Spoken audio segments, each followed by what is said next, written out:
Hello, प्रणाम गुरु जी। जी प्रणाम। गुरु जी, मुझे आपका नंबर यूट्यूब से मिला, वीडियोस देख रहा था मैं। जी बताओ। गुरु जी, मैं थोड़ा जानकारी लेना चाह रहा हूँ। मैं अभी नाभि दर्शन का साधना कर रहा था।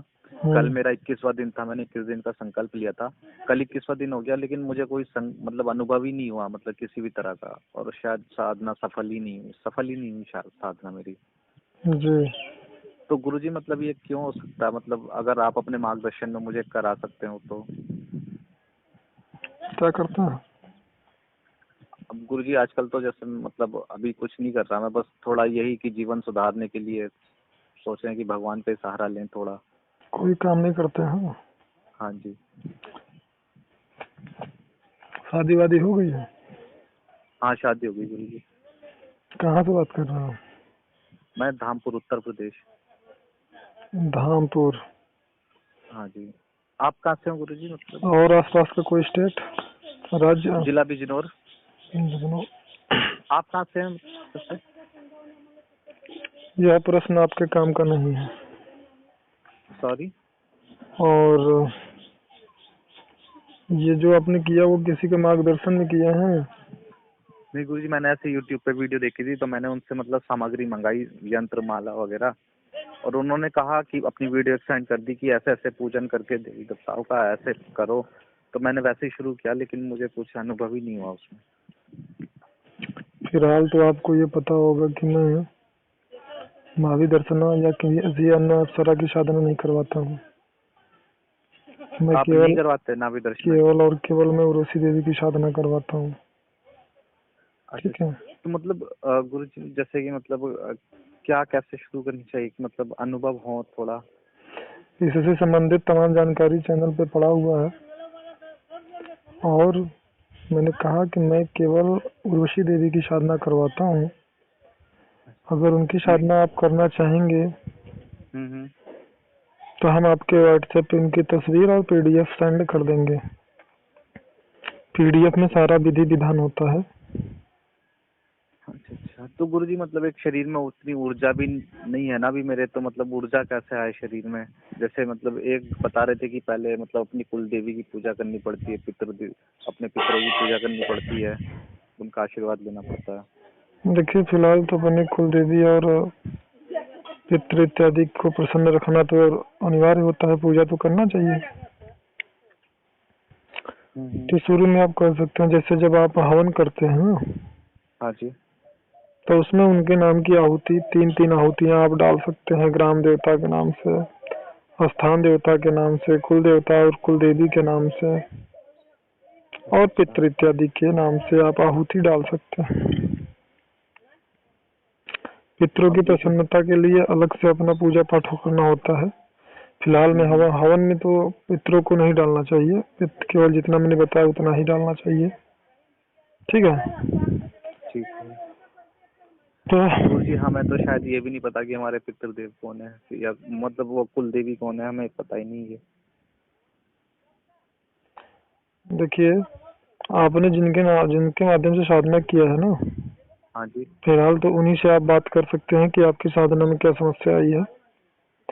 आपने जो किया है उसमें आपको सफलता क्यों नहीं मिली, इसके बारे में हम आपसे बात नहीं कर पाएंगे।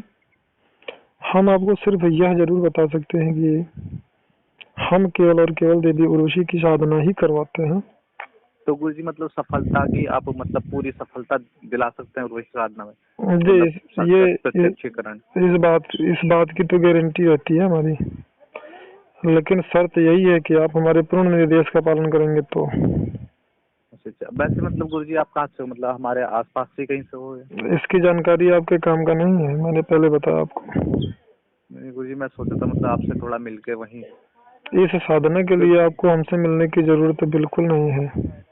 क्योंकि गुरु जी, मैं ऑनलाइन ना 2-3 लोगों को ऐसे पैसे खराब कर चुका हूँ, उनसे सामग्री लेके। मैंने आपसे पैसे फोन पे कब बात मांगे? करने तक नहीं, मैं बता रहा हूँ, मैंने जैसे फोन पे बात करने तक के लोगों ने पैसे लिए हैं मुझसे। मैं किसी से बात करने के पैसे नहीं लेता। फोन नहीं उठाते लोग, अब बस पैसे मिल गए उन्हें, फोन उठाने बंद कर दिए। देखिए, ये चीज तो चल रही है फिलहाल में कि लोग पैसा लेते हैं सामग्री बेचने के लिए। वो अपना काम कर रहे हैं, अपना जीवन, अपना धन कमाने के लिए, धन अर्जित करने के लिए लोग ये सब व्यापार जैसा करके बैठे हैं। तो गुरुजी तो बस वही लग रहा है ना, मतलब पैसा खराब कर चुका हूँ मैं। सोचा हूँ किसी के मार्गदर्शन में अच्छे से मतलब हो जाए आप तो हमारे सफलता दिला चैनल दें। आप हमारे चैनल पे अच्छे से देख लीजिए। हम्म। मैं बहुत ज्यादा समझाने का या मोटिवेट करने की हमारी आदत नहीं है। आप चैनल पर जा करके उस त्रिकता को देख सकते हैं। अगर नहीं समझ में आया तो 2-4 दिन पहले वहाँ देखिए, ठीक है। जितनी वीडियोज इत्यादि पड़ी हुई हैं। हम्म। जब वो समझ में आए तो फिर आप मुझे कॉल करेंगे तो मैं आपको फिर बता सकता हूँ। बस इतना जानिए कि अगर हमसे जानकारी चाहते हैं, मार्गदर्शन चाहते हैं, उसके लिए आपको 1 रुपये देना नहीं है। तो गुरुजी अगर जैसे मैं मतलब अभी नाभि दर्शना की कर रहा था, अगर आप बोल रहे हो कि आप उर्वशी करा सकते हैं, तो गुरुजी मतलब मुझे तो खैर करनी है थोड़ा क्या नाम तो। है, आप एक बात ध्यान दीजिएगा कि मैं साधनाएं तो और भी कराता हूँ, लेकिन अप्सरा साधना में देवी उर्वशी के अलावा अन्य किसी अप्सरा की मैं साधना नहीं करवाता हूँ। मैंने आपसे ये बताया। और ऐसा दूसरी, क्यों गुरुजी मतलब? ऐसी अपनी इच्छा, अपनी शक्ति और अपना विचार। अच्छा। भाई आपको रोटी सूट करता है तो आप रोटी ही तो खाएंगे ना। हाँ जी। चावल बहुत सारे लोग हैं जिनको अच्छा ही नहीं लगता, या फिर उन खाते हैं तो उनको थोड़ा सा दिक्कत होती है तो चावल नहीं खाते लोग। हाँ जी। हाँ जी। और कुछ ऐसे भी लोग हैं जिनको केवल चावल पसंद होता है।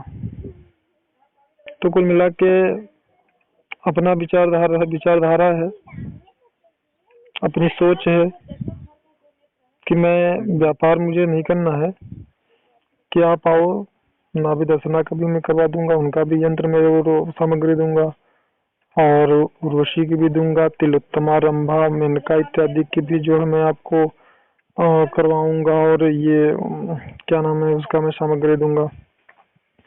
यहाँ तक कि मैंने यक्षिणियों के बारे में शायद जानकारी तो जरूर दिया होगा, लेकिन यक्षिणियों की भी साधना में नहीं करवाता हूँ। अच्छा। तो कहने का तात्पर्य यह है कि मैंने जो स्वयं मैं जिस रास्ते पे गया हूँ, मैं सिर्फ उसी रास्ते पे ले जाने की बात करता हूँ। नहीं बिल्कुल सही बात है क्योंकि गुरुजी मैं आप। व्यापारी नहीं हूँ, पहली बात। और दूसरी बात, मैं अनावश्यक किसी से 1 रुपये नहीं ले सकता, क्योंकि शक्तियाँ जो है उनका व्यापार नहीं किया जाता है। और अगर किसी शक्ति से हम संबंधित हैं, ठीक है ना, हाँ जी। और उनकी कृपा है हमारे ऊपर, तो उनके नाम पर अगर हम आपसे या फिर अन्य किसी व्यक्ति से गलत पैसे लेने लगूंगा मैं, तो क्या वो शक्ति सिद्धियां मेरी बनी रहेंगी? नहीं। अगर मैं अधर्म युक्त कार्य, शक्तियों का मतलब तो यही, सात्विक शक्तियां तो यही होती है ना, उनसे आप अधर्म नहीं कर सकते। और अगर करना शुरू किए तो वो शक्तियां आपका साथ देना छोड़ देती हैं, आपकी प्रार्थना को कबूल करना बंद कर देती हैं। तो ठीक इसी प्रकार से अगर मैंने किसी की साधना की है और आप भी उसको प्राप्त करना चाहते हैं, आप भी उस तक जाना चाहते हैं, तो हमारा परम कर्तव्य यही बनता है कि हम आपका मार्गदर्शन करें। और अगर उसमें हम आपसे पैसे मांगते हैं तो ये जान लीजिएगा कि फिर हम साधक नहीं हैं, हम एक व्यापारी हैं और हमें सिर्फ व्यापार करना है। अगर जो साधक होगा, अगर उसकी सामर्थ्य है, योग्यता है उसके अंदर, तो आपकी अगर कोई समस्या भी है तो भी वो समस्या का समाधान करेगा, लेकिन 1 रुपये आपसे लेगा नहीं उसके नाम। अच्छा अब समाधान होने के बाद में अगर आप बहुत प्रसन्न हो गए कि नहीं गुरुजी मुझे देना है, अपनी प्रसन्नता से 1 रुपये दे दीजिए, चाहे 1 लाख दे दीजिए। लेकिन वो अगर वो साधक है तो फिर उसे डिमांड बिल्कुल नहीं करना है। और डिमांड अगर कोई करता है तो गलती से भी उससे किसी बात के लिए मत कहिएगा, क्योंकि वो व्यापारी है, वो कुछ कर नहीं पाएगा।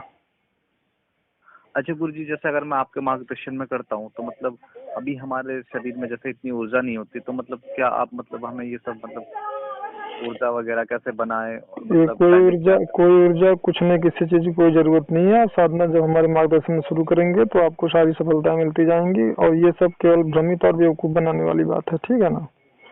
तो ऊर्जा नहीं है तो ये आपके अंदर ऊर्जा नहीं है तो आप जीवित कैसे हैं भाई? प्रत्येक कह रहे हैं ऊर्जा ही नहीं है आपके अंदर, तो आप जीवित कैसे हैं? हाँ ये तो है गुरुजी। उस ब्रह्म का अंश आपके अंदर अगर नहीं है तो आप कैसे जिंदा हैं? ये तो भ्रमित करने की बात हो गई ना। हर व्यक्ति का वलय होता है, वलय। ऊर्जा ही नहीं है तो आपके अंदर, तो आपका वलय कैसे हो गया? आपका सुरक्षा चक्र, जीवन रक्षा चक्र ही खत्म हो जाएगा तब तो। और जीवन रक्षा चक्र जो होता है वो और वही खत्म हो गया तो आप जिंदा कैसे रहेंगे? अब सही बल्ब बात है। जल रहा है, आप कह रहे हैं उसमें लाइट नहीं है, उसका लाइट ही नहीं है तो वो जल